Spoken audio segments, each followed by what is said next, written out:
नमस्कार, मैं हूं आपके साथ मयंक। देखिए, ईरान की सेना की तरफ से एक बड़ी वार्निंग आई है इजराइल के लिए। आईआरजीसी के कमांडर इन चीफ, देखिए बड़े पद पे हैं ये, इनकी तरफ से, ईरान के बड़े कमांडर की तरफ से ये बड़ी चेतावनी आई है। और ईरान की सेना का कहना है कि अगर इस बार इजराइल ने हमला करने की हिमाकत की, पूरे इजराइल को जहन्नुम बना दिया जाएगा, पूरे इजराइल को दोजख बना दिया जाएगा। देखिए, जो खबर है पहले मैं आपको बताऊं।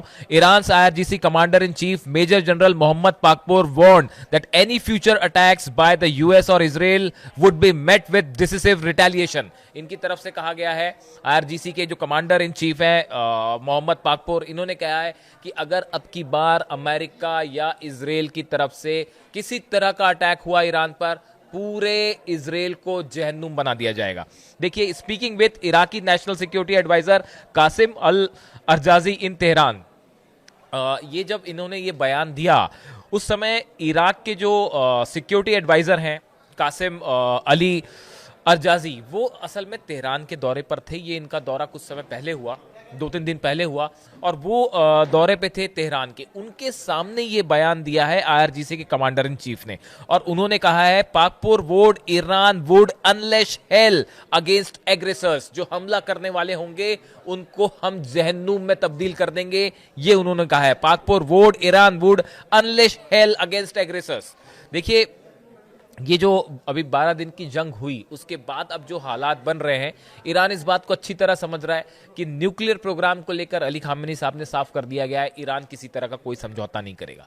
ये बात ईरान के विदेश मंत्रालय की तरफ से भी कह दी गई है कि आप जो लगातार शर्तें थोप रहे हैं मिसाइल रेंज कम करने के लिए या ईरान के न्यूक्लियर प्रोग्राम को कटेल करने के लिए, ऐसी कोई बात ईरान स्वीकार करने नहीं वाला है। ये बात तय हो चुकी है, ये फैसला ले लिया गया है ईरान में। ये सिक्योरिटी काउंसिल जो है वहाँ की, उसमें भी ये बात हो चुकी है। अली खामेनी साहब के लेवल पे भी ये बात क्लियर कर दी गई है। यानी डेडलॉक अब एक ऐसी जगह पहुंच गया है जिसका अगला कदम सिर्फ और सिर्फ जंग है, और ईरान इसकी तैयारी कर रहा है। अब देखिए, इस बीच में इराक के जो नेशनल सिक्योरिटी एडवाइजर हैं, इनका दौरा होता है, कासिम अल अराजी, इनका दौरा होता है ईरान का। और ईरान के साथ इराक ने एक बड़ी डील साइन की है, और ये डील क्या कहती है, इसके हिसाब से अवैध गतिविधियों और घुसपैठ को रोकने के लिए इराक और ईरान के बीच महत्वपूर्ण सुरक्षा समझौता हुआ है, जिसके तहत सीमा निगरानी के लिए संयुक्त समिति गठित की गई है। ईरान और इराक ने एक डील साइन की है बॉर्डर इलाके को लेकर कि यहां पे किसी तरह की भी घुसपैठ होती है उसको रोकने के लिए एक जॉइंट कमिटी बनाई जाएगी, जो इस बात पर नजर रखेगी कि बॉर्डर पे सब कुछ सेफ रहे, किसी तरह का कोई घुसपैठ ना हो, किसी तरह का कोई हमला ना हो, किसी तरह की कोई ऐसी गतिविधि ना हो जिससे दोनों देशों को नुकसान हो। इराक के राष्ट्रीय सुरक्षा सलाहकार कासिम अल अराजी ईरान पहुंचे, जहां उन्होंने राष्ट्रपति मसूद पेजिशकियान समेत देश के कई अधिकारियों से मुलाकात की। इस मौके पर पेजिशकियान ने कहा कि सहयोग से दोनों देशों के बीच न सिर्फ सुरक्षा बल्कि आर्थिक, वैज्ञानिक, सांस्कृतिक संबंध भी मजबूत हुए। ये ईरान के राष्ट्रपति का बयान आया कि इराक के जो नेशनल सिक्योरिटी एडवाइजर हैं, उनके आने से दोनों देशों के बीच में अब संबंध और मजबूत हुए। असली बात अभी आगे समझिए, पहले तो मैं बयान बता रहा हूं आपको, इसके पीछे की कहानी समझिए अब। चीफ ऑफ स्टाफ जो है मेजर जनरल मुसावी, जो ईरान के चीफ ऑफ स्टाफ हैं, मेजर जनरल मुसावी ने ईरान और इराक की जनता के बीच गहरे भाईचारे पर जोर देते हुए कहा कि अमेरिका की मुख्य चिंताओं में से एक होगा। उन्होंने कहा, अमेरिका इन दोनों देशों के बीच एकजुटता से परेशान है। हमारे दुश्मन अच्छी तरह से जानते हैं कि एकता के क्या फायदे हो सकते हैं।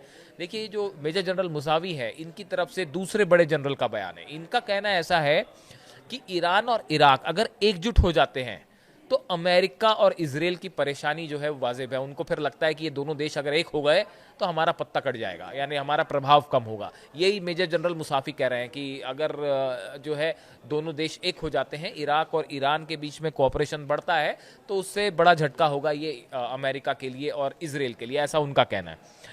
अब देखिए, ये बात तो हुई कि इराक के जो है वो राष्ट्रीय सुरक्षा सलाहकार जो है वो ईरान के दौरे पर आते हैं, दोनों के बीच में सीमा को लेकर समझौता होता है।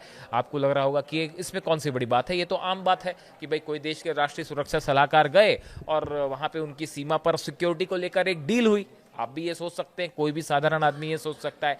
अब इसके अंदर की खबर सुनिए कि असल में इराक के राष्ट्रीय सुरक्षा सलाहकार और ईरान की क्या बात हुई। देखिए, आईआरजीसी के commander in chief major general Mohammad Pakpour उसमें शामिल हैं। Chief of staff major general Mousavi जो है उन्होंने उनसे मुलाकात की है।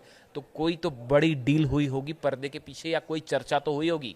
हमारे जो सोर्सेस कहते हैं, जो आप मिडिल ईस्ट के एक्सपर्ट्स होते हैं, अगर आप उनके ओपिनियंस देखें, वो कई जगह मैं पढ़ता हूँ, तो उसमें जो सबसे बड़ी बात है, जो 12 दिन की जंग हुई, ईरान पर जो हमले हुए अमेरिका की तरफ से, इजराइल की तरफ से, उस दौरान इराक के एयर स्पेस का इस्तेमाल किया गया ईरान पर हमला करने के लिए।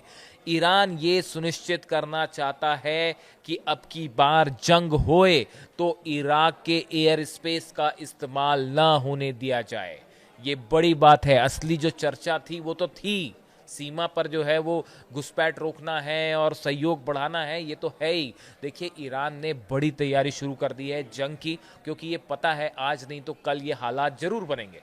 अगर कोई डील नहीं हो पाई, जैसा कि कोशिश है अमेरिका की तरफ से, लेकिन शर्तें भी लगा दी जाती हैं बीच में, इसलिए जो है वो एक डेडलॉक पर मामला खड़ा है। और अली खामेनी साहब पहले कह चुके हैं कि इस बातचीत का कोई हल नहीं होगा, इस बातचीत से कोई नतीजा नहीं निकलेगा। हम अपना परमाणु कार्यक्रम किसी शर्त पे नहीं रोकेंगे, हम अपना मिसाइल प्रोग्राम तो रोकने का सवाल ही नहीं है।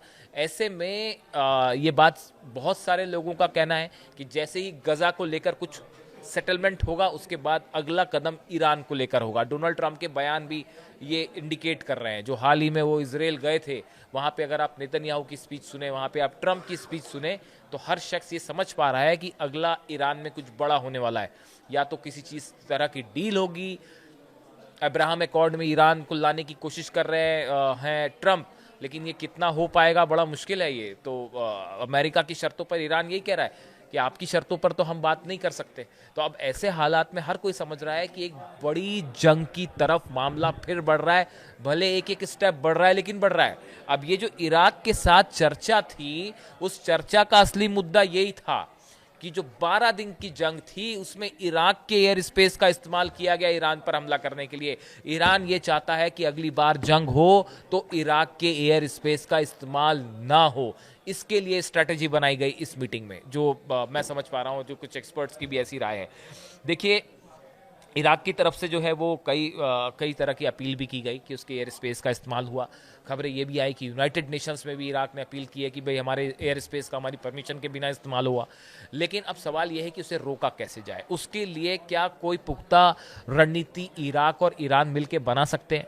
ये कई सारे सवाल है। इराक में देखिए एयरबेसेस भी हैं अमेरिका के, इसमें कोई दो राय नहीं है। लेकिन कैसे रोका जाए, असली रणनीति ये थी।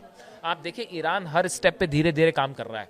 डिफेंस में एयर डिफेंस सिस्टम लागू करना हो, फाइटर जेट्स चाइना के, जो कि खबरें हैं J-10 पहुंच चुके हैं, उनका फाइटर जेट्स की बात हो, पुतिन ने MiG-29 दे दिए, वो तो कंफर्म है ही और पहुंच चुके हैं।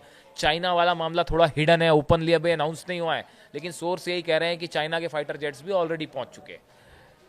आप देखिए, मिसाइल डिफेंस सिस्टम जो है वो, मेरे मुताबिक जो मैंने समझ पाया है, वो इस्फहान के आसपास ऑलरेडी S-400 तैनात है। जो बीच में खबर आई थी कि S-400 इस्फहान के पास एक मिसाइल टेस्ट हुआ है।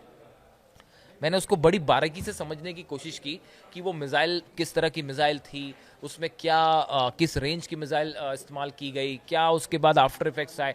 जो कई सारे कंट्रीज इसको मॉनिटर करती हैं, एजेंसीज, उन्होंने क्या इसको रेट किया। और कई लोगों का इस तरह से राय थी, डिफेंस एक्सपर्ट्स की, कि ये वो मिसाइल थी जो कि S-400 में इस्तेमाल हुई। यानी आप देखिए, जो ईरान के न्यूक्लियर पावर प्लांट्स हैं, ऐसा बताया जाता है, और इंस्टॉलेशंस इंपॉर्टेंट है, उसके पास S-400 की तैनाती हो चुकी है, फाइटर जेट आ चुके हैं। ईरान अपना डिफेंस सिस्टम तेजी से मजबूत कर रहा है। कई ऐसे देशों के साथ संपर्क हो रहा है जो कि जंग में मदद कर सकते हैं। कहां कहां कमी रह गई? पिछली बार ये एक बड़ा चैलेंज था कि भाई जो है इजराइल और अमेरिका को जेट्स के लिए दूसरे देश अपना एयर स्पेस इस्तेमाल ना करने दे। इस बात को लेकर एक अच्छा खासा वो विवाद छिड़ा हुआ था। तो अब ईरान ये सुनिश्चित करने में लगा हुआ है इराक से कि अगली बार आप एयर स्पेस इस्तेमाल ना करने दें। अब इसमें कितने हद तक बात हो पाई, इराक कितना सहमत हो पाएगा, अमेरिका का दबाव कितना रहेगा इराक के ऊपर, ये तमाम सवाल है। लेकिन डिप्लोमेसी यही कहती है कि आपको लगातार कोशिश करनी होगी, और यही आपको स्टेप बाय स्टेप चीज़ें होती हैं। कोई चीज़ एकदम से कभी नहीं होती, आप धीरे धीरे कोशिश करते हैं तो चीज़ें बदलती हैं। आप देखिए, अफगानिस्तान के साथ भी ईरान ने अपने टर्म्स बेहतर किए हैं, और खासकर बगराम एयरपोर्ट को लेकर जो बयान आए अमेरिका के ट्रम्प के, उसके बाद ईरान ने जो है वो अफगानिस्तान का सपोर्ट किया। यानी आप देखिए, जब जंग की बात होती है तब आप कई सारे उसमें रूल्स काम करते हैं कि दुश्मन का दुश्मन जो है वो आपका दोस्त होता है, ऐसा कहा जाता है। और कूटनीति भी यही कहती है कि आपको कई बार अपने छोटे मतभेद हटा के, भुला के चीज़ों को बड़ा बनाना होता है। यही वजह है कि ईरान बार बार अब अरब देशों से भी अपील कर रहा है कि भाई अगर वेस्ट बैंक में इसराइल ने किसी तरह का हमला किया तो आप जवाब दीजिए, मिल के जवाब दीजिए, फौरन जवाब दीजिए, एकजुट होइए। अगर मिडिल ईस्ट में कंट्रीज एकजुट हो जाती हैं तो ये बड़ा सेटबैक होगा इसराइल के लिए, और अमेरिका भी इस बात को समझता है। तो अब देखिए, इसीलिए शायद ये chief of staff major general Mousavi कह रहे हैं कि अगर ईरान और इराक की एक कॉमन स्ट्रेटेजी हो जाए तो इसराइल अमेरिका के लिए सेटबैक होगा। खैर, अभी फिलहाल हालात ये है कि आईआरजीसी की तरफ से जो ईरान की सेना है, इनके जो 2 बड़े जनरल्स हैं, इनकी तरफ से बड़ी चेतावनी, खासकर आईआरजीसी के कमांडर इन चीफ है मेजर जनरल मोहम्मद पाकपोर की तरफ से, कि अगर हमला किया इसराइल ने तो जहन्नुम बना देंगे। यानी कुल मिला के आप देखें, ईरान के साथ सामने पिक्चर बड़ी क्लियर है। ईरान ये समझ रहा है इस बात को, स्नैपबैक सैंक्शंस लगे हैं, न्यूक्लियर डील एंड हो चुकी है। इन हालात में आईएईए बाहर है ईरान से, यानी आप देखिए कभी भी मामला बिगड़ सकता है, मामला जंग की तरफ जा सकता है, और इसके लिए ईरान की सेना तैयार है। इन हालात में इससे जुड़ा जो भी अपडेट होगा आप तक पहुंचाएंगे। आप भी कमेंट करिए और ये बताइए कि क्या आपको लगता है कि ईरान के साथ किसी तरह की परमाणु डील हो पाएगी अमेरिका की, या फिर गजा के बाद एक बार फिर हम जंग की तरफ हालात को बढ़ते देख रहे हैं। आपकी क्या राय है, बताइए। Thank you so much.